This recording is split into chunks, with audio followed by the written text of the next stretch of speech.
Okay, good evening YouTube and welcome to episode 17 of the FPL family where 17. We are, I know, 17, these are racking up, fast and furious. So we are on episode 17, this is a game week 10 of FPL reaction. So let's start with how our teams got on. How did you get on this week? Okay, I think the best way to describe it is distinctly average. You're pretty much on the average, weren't you? Actually on average, yeah. Okay. So a little bit, as you'll see from my team as they appear on the screen, I did in the end decide that I couldn't risk having 12.7 on my bench. So I swapped Kane for Morata. That was, by the way, guys, that was real last minute stuff. It was kind of half an hour to deadline and we were in the car going somewhere and you were just like, I was driving and my team was locked in and you were like, oh, do I do Kane for Morata, And I last minute tried to convince you to do Kane to Lacazette and you were just like, no, I'm not doing it, but I'm going to have Morata instead. In the end, I think it was 11:22 I made the transfer. Because it took me that long to firm it up in my mind that I was doing it. And the reason I did it in the end was that my thinking was that next week my plan was to play out this game week. Even if Kane had been fit, my plan was to play out this game with Firmino. If he scored or did something, I'd keep him next week. And if he didn't, he'd be going next week. So I thought, well, right. Okay, I'll have Morata for this game week. And Firmino will still be my change if needs be. So if Kane is fit for Palace, then Firmino can make way for Kane, and I have Kane and Morata, which was always the intention. Wow, we normally build up in these videos to your ridiculous transfer strategy for the game weeks, but we've gone straight in after 1 minute and 40 seconds. You've gone in and completely baffled the viewer with what you're doing with your transfer strategy. It's unbelievable. But it's a bit different now, so I'll baffle you all with that on Wednesday night when we film my next vlog. But yeah, asked you how your game week went. So my game week was distinctly average. I'm on 37 at the moment. We've obviously still got a game to play on Monday night. I have 2 players to play in that game. Yeah, Elliot, I guess. Elliot and Robbie Brady. So I'm going against each other. Against each other, okay. Yeah. I think, as far as my team goes, I'm fairly happy with them this week. I'm annoyed with myself for benching Jones, but I definitely have my Spurs goggles on there. That was a heart over head decision, I think. It certainly was. And do you know what I'm more annoyed about? I bought Morata in at 11:22. Jones made way for him onto my bench. Oh, I see. Okay, right. So I'm a little bit. That's where I'm annoyed with myself, really. But other than that, I'm fairly okay with it. All right. Well, we'll talk about Morata et al. When we get to the Chelsea game later on, because actually he got the assist, but could have been so many more points, guys. Could have been a lot more points, particularly as I captained him. So every miss was cringe. And I still feel like if Kane doesn't play against Palace, which I'm starting to wonder whether he will now. I think we'll find out more on Wednesday night when the Madrid team roll in. Yeah. If he doesn't play, then I still feel like I've made the right decision with Morata. Okay, well, we'll come to that. I think we'll probably do that in the second video, actually, in terms of what your transfer is going to be. We'll know who's played against Madrid. Yeah, going into Palace at home without Kane, if fit. Given that, I'm looking at the rest of my team and the rest of the fixtures and thinking, actually, the captaincy pick looks tough again for next week, except for Spurs at home. So let's put it this way. If Kane's playing against Palace, there's no way I'm not having him. You got to have him. I think you got to have him. Yeah. So I'm not too far off of you. I was pretty average as well. I've got 2 left to play, Elliot and me. So I'm kind of hoping for a 0-0 bore in that game on Monday night, which I think a lot of you guys are. I think I'm on 39. Yeah, okay, I think. And actually, in actual fact, in the Twitter community, I saw quite a lot of horrendous scores, to be fair. Some really terrible scores. So, down in the sort of teens. Oh, really? Pretty bad, yeah. But I think if you think about the way that this game week went, it's almost like a home run for the casuals, right? Sure. So if you look at whoever's top of that table, when you log on to FPL, Sané's at the top, I get Sané then, or, Kane's injured, so I've got all that money, I'll go and spend it on whoever, Well, I think, our discussions over the weekend, or particularly on our Periscope on Friday night, there was a lot of people doing free hits this week. And the free hit chip was very popular, wasn't it? Very popular. And those free hits were for Arsenal players, and I heard a lot of I had a lot of people going, I want a free hit because I want Sanchez captain. I want a free hit because I want Lacazette. I wasn't hit. I mean, you kept laughing at me because I kept talking about Ozil. Actually, when we get there, he was the only one of those 3 that did anything in that game. Did all right, didn't he? Did all right, yeah. He did get an assist. So, but I wonder with the people that played their free hits whether they now regret it, whether there is an element of I feel with Arsenal, and we did talk in our previous vlog about how actually Swansea are decent at the Emirates, and they gave him a good game. Yeah. And we've literally just sat here and said, if you want Kane back for next week for the Palace game, then you're going to transfer him back in. So I totally understand why people are playing their free hits, right? It seemed like a very good week to do it. But then Kane lost like 600,000, didn't he? For transferring him out. Yeah. So, and I don't think the free hits are included in that. I think it's a bit like a wild card. I think that's the case. Yeah, I think that's the case. So I didn't see many reports on Twitter of any free hit teams doing really well, because if you think about it, they would have stacked up on probably Arsenal, probably Man City, but then City, again there was City a rotation stuff. But then there was still rotation in that City game. And obviously didn't keep a clean sheet, and most people have got a City defender. Yeah, disappointing about Otamendi, I guess, wasn't it? Yeah, he was at serious fault for the second goal. I mean, the first goal, whatever, but the second goal was terrible. In this game. Got a booking as well, right? So that's 4 now for Otamendi. He's 1 more away from a ban, I think. So it's one to look out for. So I mean, a mixed bag, and I think those with free hits, I'll be interested to see in the comments if you played your free hit, how you're feeling about it now. Yeah, definitely. Okay. All right, so where should we start? Why don't we start at Liverpool for a change? Oh, I tell you what we need to talk about, guys. We need to talk about, hallelujah, would you believe it? The jammy pick has come in. The jammy pick has come in. Just like a broken clock will tell the time a couple of times right every single day. The jammy pick has come in. Tell us your tale of joy about Wilfried Zaha. Come on. 97th minute, by the way, so it almost wasn't. Told you all. I told you all. Come off it. It was the jammiest goal ever. But that's why it's called jammy pick. That's why it's called jammy pick. Absolutely right. First time since game week 2, so I'm not having the best year for picking a jammy. Not having the best year for my jammy picks. Although some of them have gone close. But Zaha in Who was in game week 2? It was Aaron Moy. 1-0 against Newcastle. Cut inside. Good goal, wasn't it? Yeah, I remember. So, so I'm pleased with Zaha. Hopefully you all got on him, unlike me. I'll tell you who's not happy with Zaha, or any of his team either, including Mikel Antonio, is Slaven Bilic. Did you see the goal? Should we start there? Why not start there? I mean, I did say to you, and you did say to me, didn't you, halfway through the West Ham game when they were 2-0 up, you went, I thought you said that West Ham were, terrible. And I was like, they were terrible. Yeah. They were terrible and then First what half happened? Against Spurs, they were bad. They were terrible. Yeah. And then what happened is they just sort of, it was almost like, oh my goodness, we're winning a game. Let's shoot ourselves in the foot. What was Antonio doing? I saw an interview with Joe Hart afterwards, and he was using words like unprofessional and, people don't do things on purpose in this squad, which was kind of like passive aggressive for, he's done something on purpose here. Antonio, for you guys that have seen it, and if you haven't, get on Match Today, get on Twitter or whatever and look at this. All he's got to do is run it in the corner and stand there, and they win the game 2-1. Which, right, you're taught to do from like 11 when you start playing proper football. What is he doing? And actually, when you look at it, so he hasn't done that. He's crossed the ball. There's 3 West Ham players waiting for the box, which, by the way, is stupid in itself. Why are you committing 3 men forward at that stage of the game 2-1 up? But anyway, so all of this stupidity is going on. He puts in the worst cross you've ever seen, and Scott Dan or somebody chests it back to Speroni, I think it was at the time. They go on a counter-attack, and Zaha scores in the 97th minute. And there's this great picture that's going on Twitter where Hodgson is doing his usual, hands in the air, and Bilic is literally next to him doing that on the floor. And you're just like, if you're Bilic, how do you feel? Because that's just shocking, isn't it? It's shocking from Antonio. What is he doing? Well, I just thought the funniest part about it was listening to the guys on Soccer Saturday who was just going, they were raging at him.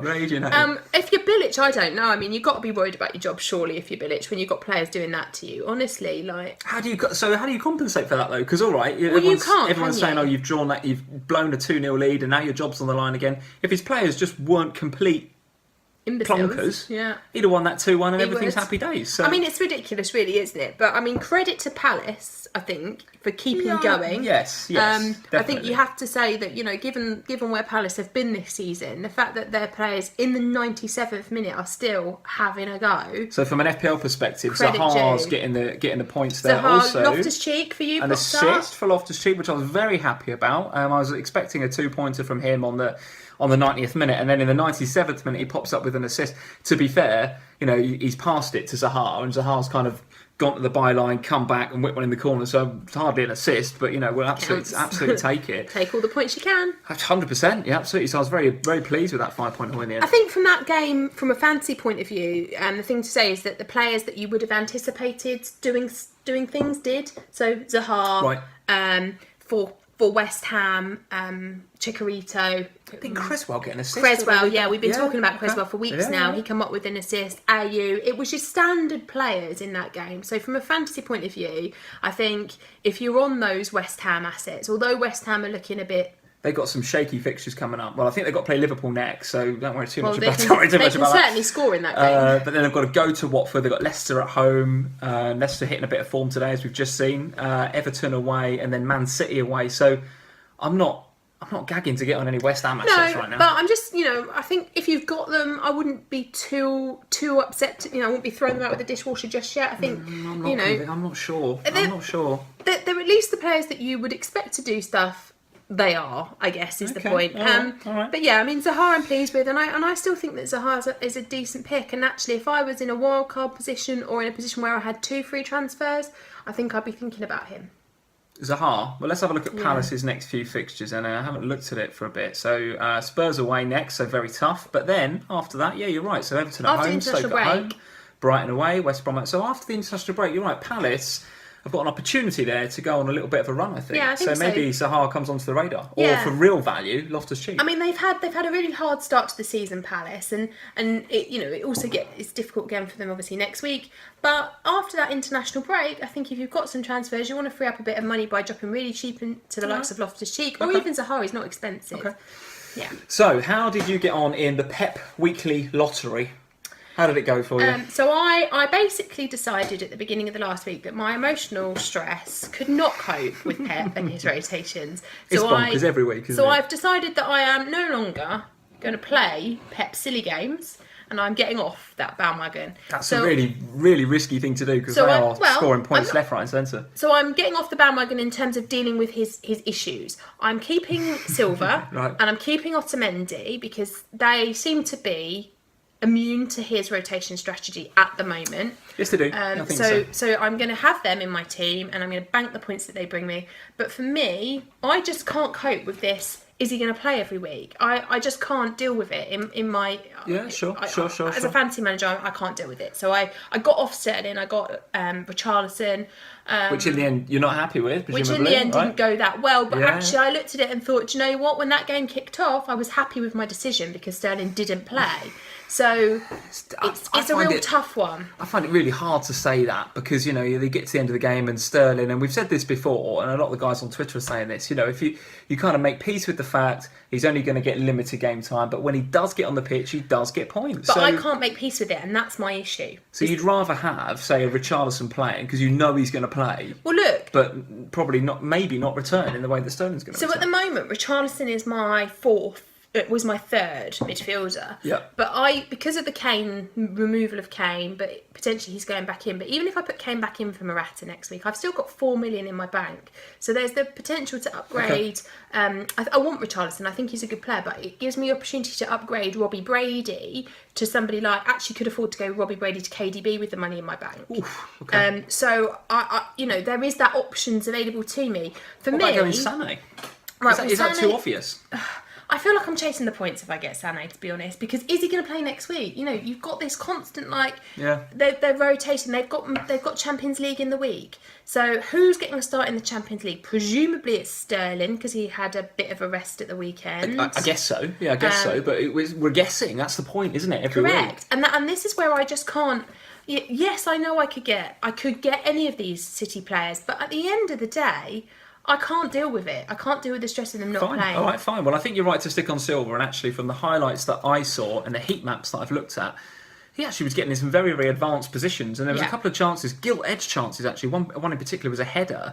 On another day, he could have had a couple of goals. Well, easily. He owes me big time for the last couple of weeks. So I'm expecting something from him in game week 11. I don't think you could say that, though, because... He does, he's blanked. Yeah, but you know what you're getting with Silva. Silva gives you assured starts in Pep's 11, which is a very, very difficult thing to assure, but he assures them, but he's never going to probably be that explosive. Maybe what I'm saying is that from what I saw at the weekend, I think that could have easily have changed against West Brom, but it never did. And we have had game weeks where he's got really decent points. Yeah, right. But he's not getting up into the Sané and Sterling levels because he's not scoring enough goals. Sure. But he's going to play every week. But I think, given that there's going to be a lot of people out there that are very unhappy with the Aguero situation. How many transfers in this week? Something like 580,000 before the game week.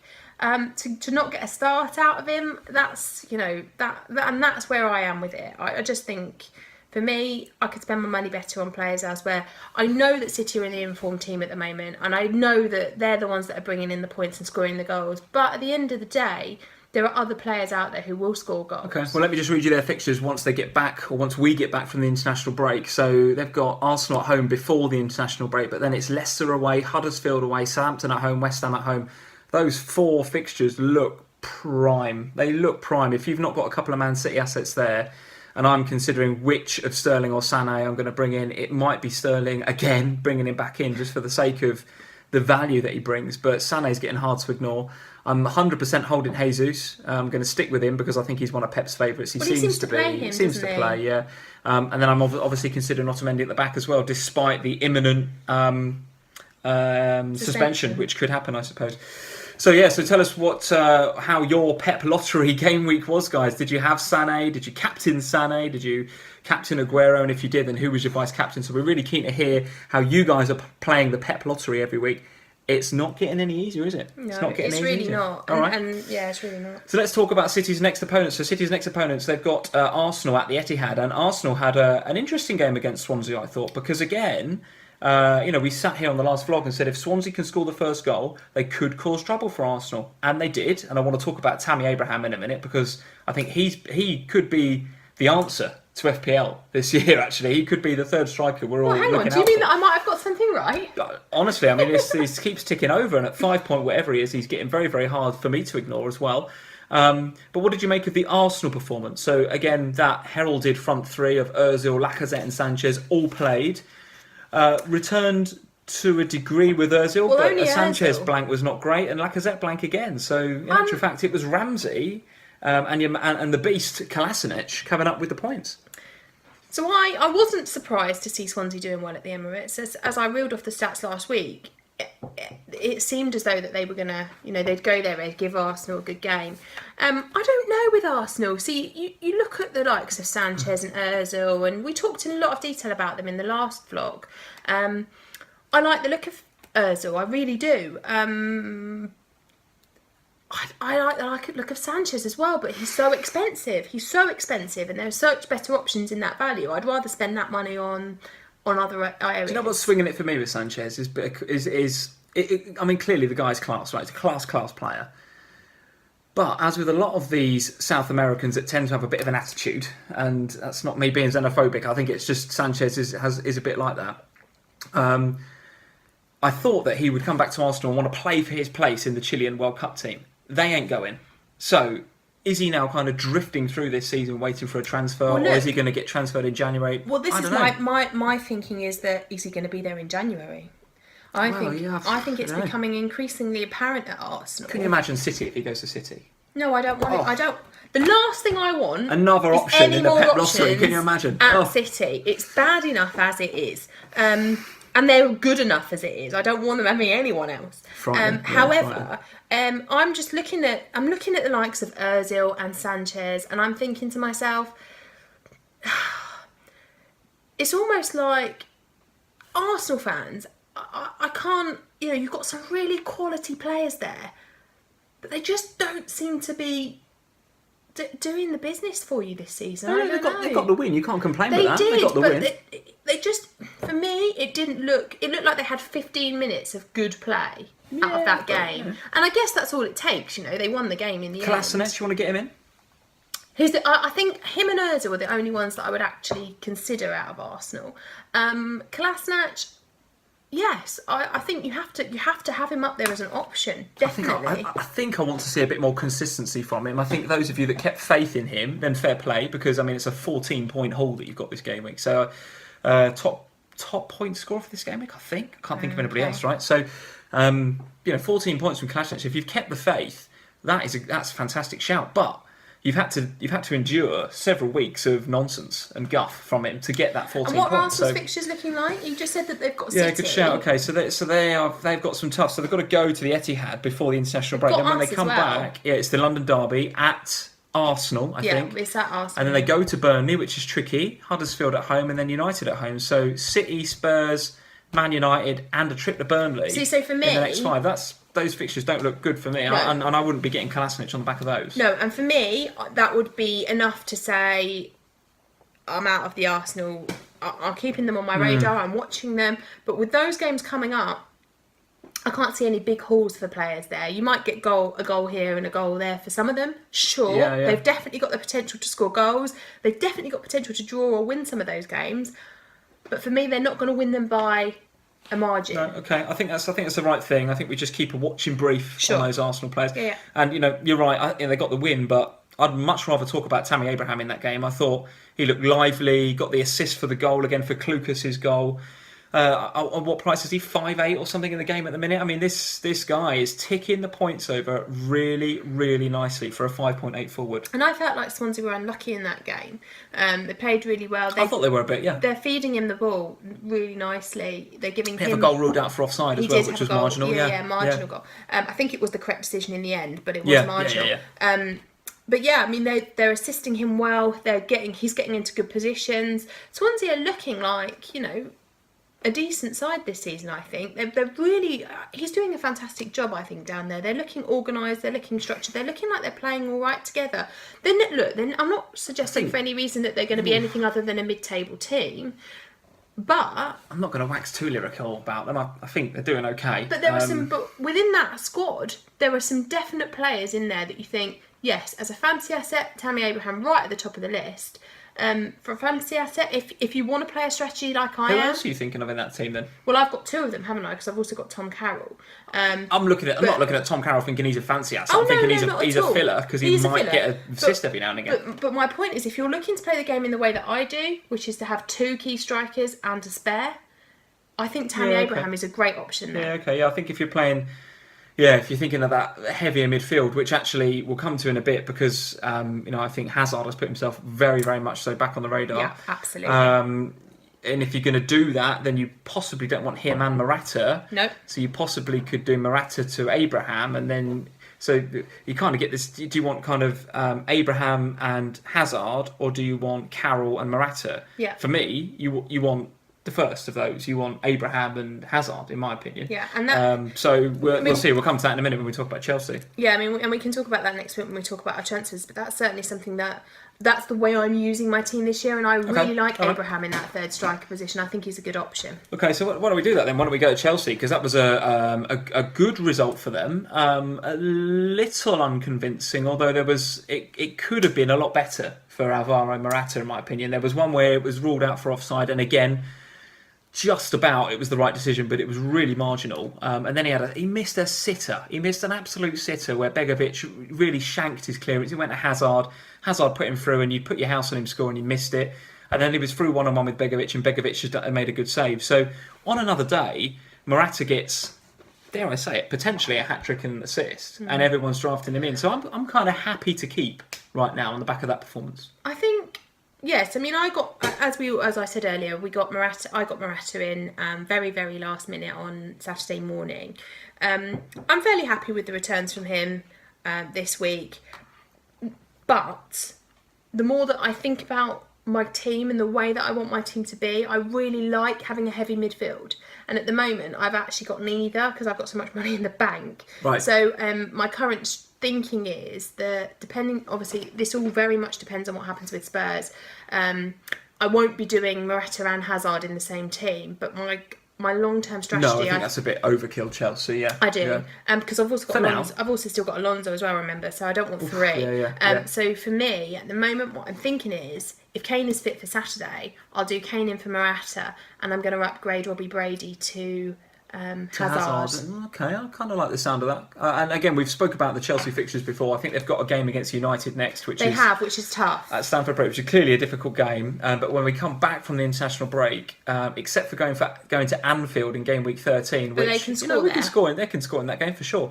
They come back from the international break. It's West Brom, Liverpool, and then from then until like the new year, so second wildcard territory. Their fixtures look spot on, including Swansea at home and Newcastle at home in 14 and 15. So I think you want to be planning your team dynamic now for at least one of those Chelsea heavy hitters. And are you going to be sticking on Alonso as well? Yeah, so I keep having intentions, as we all know, and because I keep talking about it, I keep having intentions to get rid of Alonso, and then somebody gets injured, and it throws my plans for him out the window. Yeah.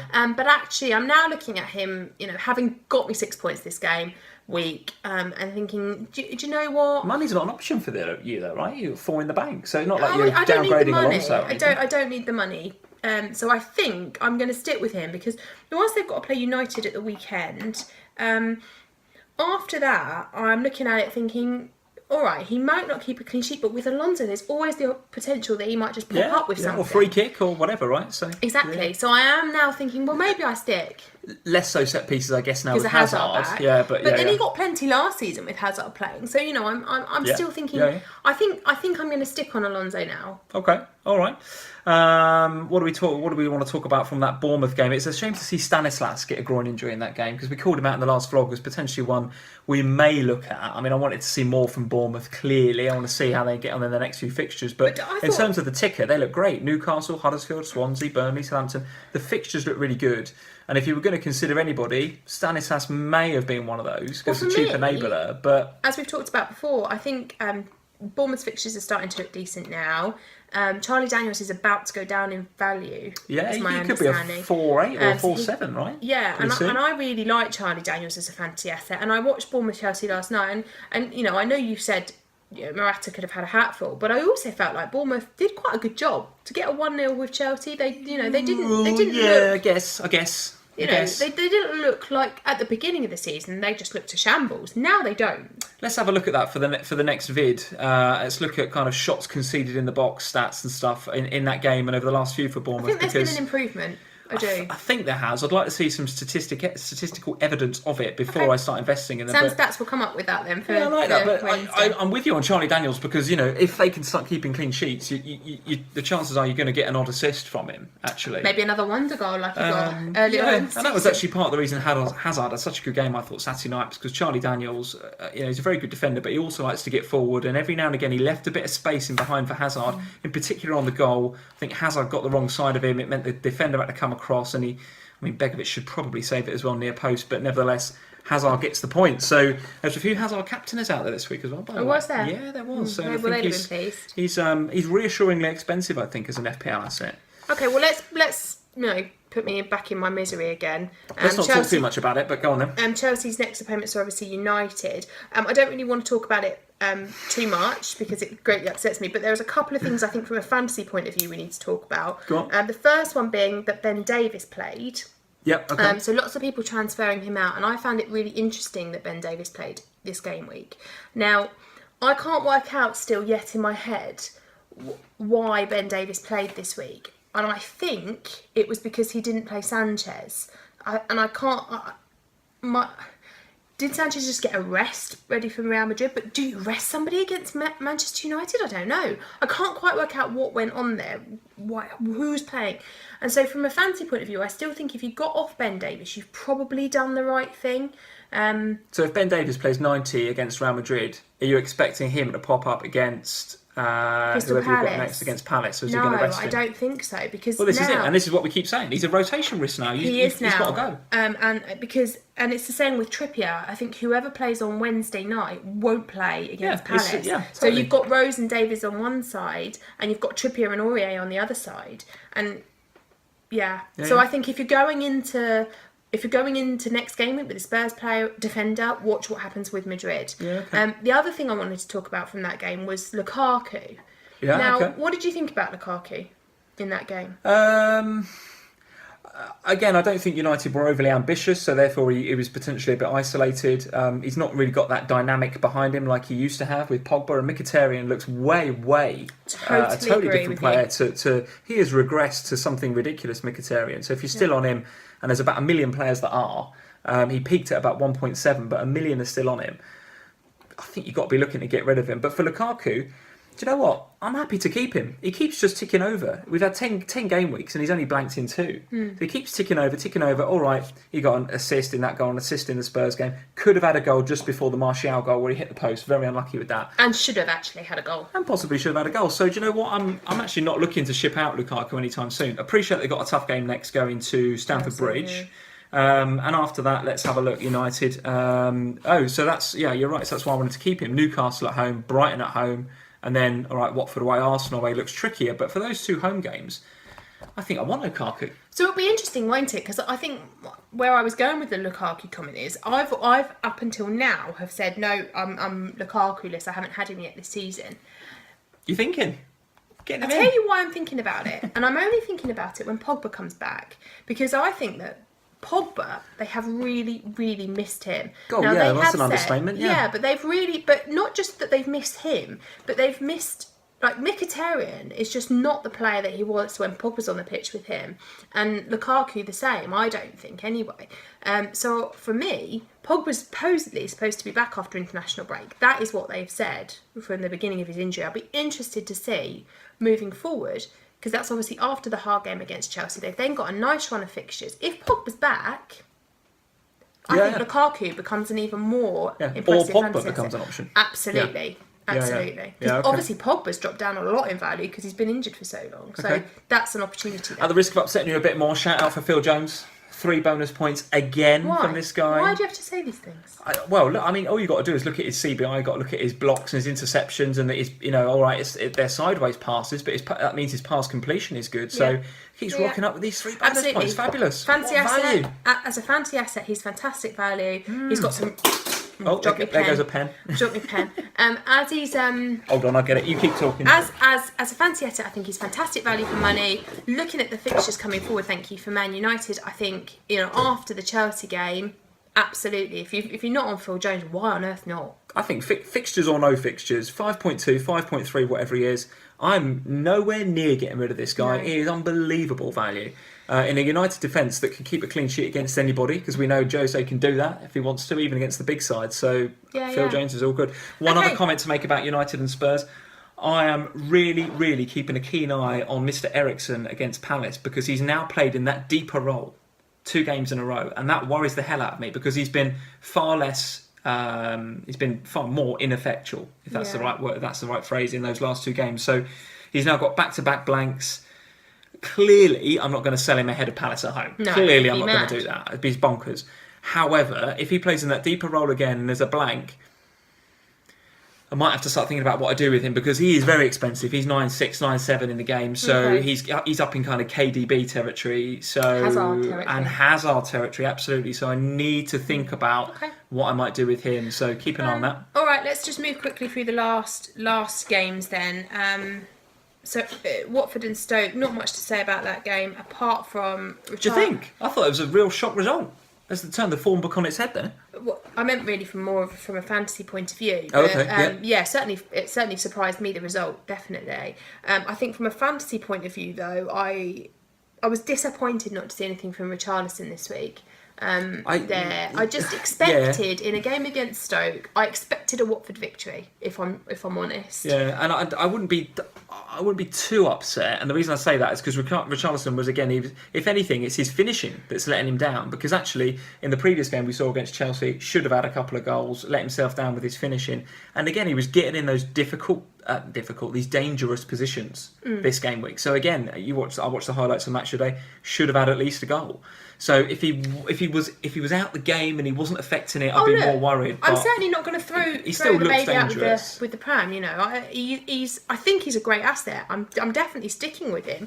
I think I was really surprised to see Stoke winning that game. And therefore, I think they did a good job, Stoke. They did a good job on Richarlison. Did what they wanted to do, Absolutely. So I think from a fantasy point of view, the only thing really to say about that, because I don't think you're going to get Stoke assets. Are you? I think the only one, and let's have a look at their fixtures. Their fixtures don't look too bad. Leicester at home, Brighton away, Palace away, Liverpool at home. We'll talk about them next. But Swansea at home. So the fixtures don't look too bad. Shaqiri looks okay as an FPL asset. He got an assist, didn't he? Yeah, and it was a well-worked corner, actually. It looked like they'd been practicing up the training ground. And Fletcher, I mean, that's a fantastic volley from Fletcher. He looked well chuffed to score as well. He did, yeah. And given the trouble he's had in his life, I'm really happy that he's come back and he's scoring goals again in the Premier League. So, Stoke assets, I'm not gagging to get on him, no. And Shaqiri, if you want him, he's kind of in that, I think, I've not really looked, guys, but I think he's in that sort of 5-6-ish bracket. So he's kind of that difficult price point where you could have a Richarlison or you potentially could stretch a bit to a Ramsey. So okay. I'm not jumping on him, no. Okay. Well, let's move on then, because we just mentioned Leicester a couple of times in people's fixtures coming up. Interesting game I felt against Everton today. Now, Everton. It's looking bad for them, isn't it? It's looking bad for them. And actually, there was a lot of people that have got Vardy this game week. So fair play if you got Vardy this game week. A lot of people were saying, new manager. This is the... Yes, but a lot of people are saying it's the Leicester of old. It's, Mahrez and Vardy and Demarai Gray's come back and it's the Leicester of old. They all popped up with it today. Yeah, and I agree with that, but I put a tweet out countering that a little bit to say Everton were really bad, guys. Really bad. And Everton fans, tell us what you think. You need a new manager sharpish. What I will say is I thought Unsworth actually recognise that there's no pace in that team. We say this week after week. There is no pace in that Everton side. So what he did was he brought Lennon in and he brought Morales in, who have both got a bit of pace. We know how quick Lennon is. Well, right? do you know what? But the challenge he's got is that actually Lennon is not match fit in any way, right? And Morales is... He'd hold them both off at half-time, presumably for those reasons, Lennon being not match fit. And Morales wasn't asked. This guy, I've never seen a guy so not asked about tracking back. He's really, really bad at tracking back. I think from a personal point of view, I was absolutely delighted to see Aaron Lennon start a game today. Yeah. And you're right. I think he's not match fit because he's been out with all of the issues that he's had the last year or so. However, that man is quick. So when he gets match fit, he will make a difference to Everton. They absolutely need him. And that's why it suited Leicester, because every time Everton come forward, the first Leicester goal come from a free kick. So Everton were piled up in front of the Leicester goal, and Rooney kind of lofted one in, and it was a bit rubbish. And bang, counter-attack, bang. That's exactly what Leicester want you to do. That's exactly how Leicester want you to play. And Demarai Gray, all right, someone probably should have found him, actually. But he did well to skip past a couple, Mahrez, Vardy goal. So, yes, that is the Leicester we were used to seeing a couple of years ago, but by God, did Everton give it to them on a play. They did. And I think, Leicester, I just think, look, I'm not going to rave about it, because Leicester, they were playing a terrible Everton team. What I will say is that Leicester... they've got a new manager now. Those players that we've been talking about, the likes of Vardy, Mahrez, Gray, they're gonna want to impress. There's gonna be a change around in the club, new mentality, new work ethic, and all of that kind of stuff. You're going to buy a ticket to the Vardy party? No, I'm not buying any tickets to any Leicester parties because I don't think that at the moment that's a good idea. Potentially Vardy, maybe, but I think there's still better options up top. Okay. But yeah, so I think potentially Leicester have got opportunities now with their new manager if he can make it work. And I think it was a good starting point for him today because Everton looked so terrible that he could only install some morale and good things in Leicester. Impressed by Mahrez again today. I always say this to you. Yeah, he puts himself out there when he needs to. When he's putting the new manager. Absolutely. Yeah, totally. All right, go on. Let's finish this up. Who else we got? The final game. We've spoken about Liverpool, have we? Did we miss them out? You were clearly not wanting to talk about your captain choice for this game, but that's where that come from. Hang on. Well, let's go to Liverpool. Sorry, I thought we'd done Liverpool. No, I don't think we have. I'm sure I'd remember. Okay. But the key talking point is, actually, I think there's a few. Actually, I don't think my captain choice was that bad. He got an assist. Yeah, so I think he rescued it for you. And actually, if the penalty goes in, then he's the captain to have this game week, isn't he? Because a goal and an assist and potentially three bonus points. Let's just skirt over the missed penalty thing. Yeah. So Salah. Yeah, I mean, again, getting into dangerous positions. If the penalty goes in, he's the one to have.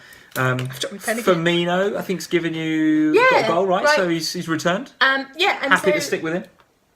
So as I said earlier, my thinking was that either Morata or Firmino was going to go next week for game week 11, and I was thinking, Firmino's probably done his time really, but I wanted him for Huddersfield. But actually, I was impressed with him, and I think now he's going to stay. You're going to keep him? I think so, yeah. All right, okay. So I'm not sure. I think Morata's going to go for Kane and Hazard, I think, eventually, if Kane's fit. Okay, well, Liverpool's fixtures coming up. West Ham away, who you can get at, clearly. Southampton at home, Chelsea at home, Stoke, and then Brighton away. So apart from Chelsea, I think there's goals there for looks you. okay, doesn't it? Looks okay. And even at home, at home, we look a totally different proposition. Is it home to Chelsea or away? It's home to Chelsea, yeah. Well, yeah, I mean, absolutely. I think that there's options there. And, if it's at home, Wijnaldum could score because he only ever scores at home. Yeah, true. That's true. Yeah. He's got something like 18 goals, doesn't he? All at home for Newcastle and Liverpool. It's a ridiculous statistic. Yeah, that's right. But at home, we look good. And dare I say it, even defensively, we actually look good at home. Hang on. Is that just because Lovren got injured? Well, maybe. But actually, it's actually at home this year, we've actually looked far, far better. Now, don't get me wrong. There's clubs that come to Anfield and they just shut up shop and you don't attack us like United did. And there's a few other teams that have come with that mentality. But actually, defensively, we look. I don't know what it is. We just look more organised. We just look a bit more on it. Even Moreno looks all right. And he seems to fancy him now at that left back position on that side. So I don't think Robertson now is much of an option. It looks like Moreno is nailed on in that side. So if you're thinking about getting potentially a clean sheet every other game week, is he a terrible pick? I don't know. He might pop up with the odd assist as well. How much is he? He can't be that expensive. No, he's like a 4-5. He might have gone up to 4-6, but I don't think so. Well, there you go. Potentially. All right. So Liverpool assets, you're keeping Firmino. And I'm keeping Salah. Even with his missed penalty, I still keep him. 100% keep Salah. I think he's absolutely one to keep. I think for me, 2 Liverpool assets is plenty. While Coutinho is out, and we've got a problem on that left-hand side because we've got no Lallana or Mane or Coutinho, and he doesn't fancy Ox clearly there. Is Sturridge coming into your thinking? Not for me, but only because, like I say, I've already got Firmino and Salah. But if I didn't have a Liverpool asset and Coutinho's injured in the way that he is, then yeah, I think Sturridge is going to start in game. So why not? I'm not convinced with Sturridge. I still don't really like him. I don't think he really fits with the way that we play, and I don't think Klopp really likes him or trusts him. However, he plays and he popped up with a goal, and he broke the deadlock. So I can't really moan too much about him. While Coutinho's injured, I think that's the preferred formation. Is Firmino out there? I don't know. I don't know if we've really got to the bottom of how long he's out. But while he is out, Firmino's got to play out there because we haven't got anybody else. And then Sturridge has got to play up top. So maybe he's a very, very short-term option. But what I will say with the fantasy transfer market, the way that it is at the moment, people aren't sticking on injured players. They're getting rid of them, and so their value keeps dropping. So potentially you could be looking at a situation where Coutinho becomes a really valuable asset again when he's fit, because he's going to drop again tonight. I think the only other game that we then haven't talked about is Brighton and Southampton. Not much to say really. We didn't watch that, did we, today? No, we were out. I don't think there's a massive amount to say about Brighton and Southampton, other than Southampton defensive assets all seem to be going down in value tonight, mostly because they just don't seem to be able to keep a clean sheet at the moment. Brighton, I think, again, I wouldn't be rushing to get on Brighton assets. Gross, another assist? Apart from Gross. Keeps them ticking over, doesn't he? I think that man is the only option really from Brighton at the moment, because he does seem to be just ticking them over all the time. Doesn't he? He does, but even the Gross and Murray combination seems to be working for Brighton right now. I mean, Glenn Murray, you can't argue with that goal scoring record from last season. No, you can't. Definitely. I don't know if he was top scorer in the Championship, but he's definitely up there. And Gross as well. His record at his previous club last season. I mean, he's assist after assist. So that combination, I think, seems to be working for them. And I think Gross is a good fantasy asset. The only thing I will say is that I think he's getting to a point where, do you want to spend that much on? Because he keeps going up because people keep getting on that bandwagon when he gets an assist. There's a reason for that, though. He's good. Yeah, sure. I wonder if there's other people around him in that price bracket that I don't know. I haven't looked closely enough at that bracket, but I think if you want to get on Brighton, what are their fixtures like? So they're away at Swansea, home to Stoke, then they go to Old Trafford, which is clearly difficult, and then Crystal Palace at home. So the next 3 or 4, except for that trip to Old Trafford, look okay. Yeah, so if you want to get something from Brighton, then I certainly think that Gross is the way to go. Okay. Murray potentially, but he's got to have one of those coveted front 3 spots, and no.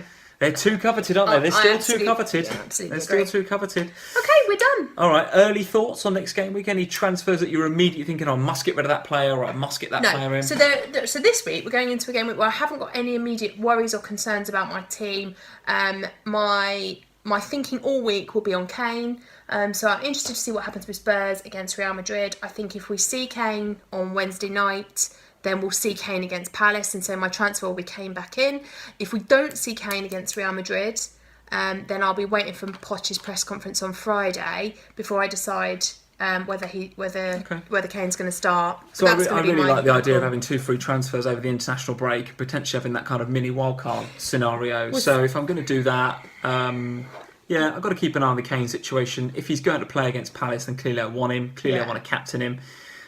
If he's not, then I'm quite happy to kind of sit as is. I don't know who my captain would be next game week because I haven't really looked at that. Eriksen maybe, but then if he sits deeper again, I'm potentially asking for a 4-point captain, aren't I? There. I think I'd be going. If Kane is not fit, I won't make a transfer. I'll have 2 for international break, and I'll be looking at a Liverpool asset for captaincy next week. Away at West Ham, and you're not going to consider Tammy Abraham at home against Brighton and Hove Albion. That has got captain written all over it for me. Maybe. Absolutely cool. But yeah, that's where I'm thinking. Interesting. All right. For a change, I seem to be fairly. Like I know where calm I'm going. in terms of what your transfers are going to be. I've got a transfer plan. It's amazing. Oh, well, let's tune in a few days, guys, for the next video, and I'm sure Sam will have some fandangled strategy again for what she's going to do. We will shoot on Wednesday evening when I get back from Wembley. Oh, because you're going, right? It's undecided, right? You're not sure whether you're going to have a spare ticket, but I think you might be going. I may be at Wembley, or I may not be at Wembley. It's all a bit up in the air at the moment. If you beat Real Madrid at Wembley, you're going to come back and be on a proper hype, aren't you, when we shoot the video? Yeah, I mean, if I go, we won't be filming till 11 o'clock at night. I'll be like, be a bit trickier, couldn't it? But if I don't go, we'll be filming straight after, so you'll get my emotions. But yeah, we'll film on Wednesday after the game, and let you know what we're doing. Awesome. All right, guys. Well, thank you for tuning in as usual. Let us know how you got on in game week 10. It was a funny old game week, wasn't it? It was a lot of low scores, but there's a couple of really high ones in there. If you've got, a Hazard captain or a Vardy captain, then fair play. That's a really good result for you. Let us know in your comments below what you think of the videos. As usual, we really love your feedback. Again, we've gone hideously over time, as usual. We're going to try and, as we said before, try and get these into sort of 30-minute slots, but it's really not going that well at the minute, but no one seems to be complaining about that. Hit that subscribe button, as usual. Give us a thumbs up. And as usual, go and follow us on @FPL Twitter, at FPL Twitter. Don't go there. That could be somebody else's handle. At FPL Family on Twitter and at FPL Family on Instagram. And we'll round up Burnley and Newcastle as well on Wednesday evening. Oh yeah. 0-0 draw. Come on, the 0-0 draw. I want Elliot and me with clean sheets. Oh, I don't know. I'd take a Robbie Brady goal because it'd take some points off you and give them to me. Savage you are. Savage.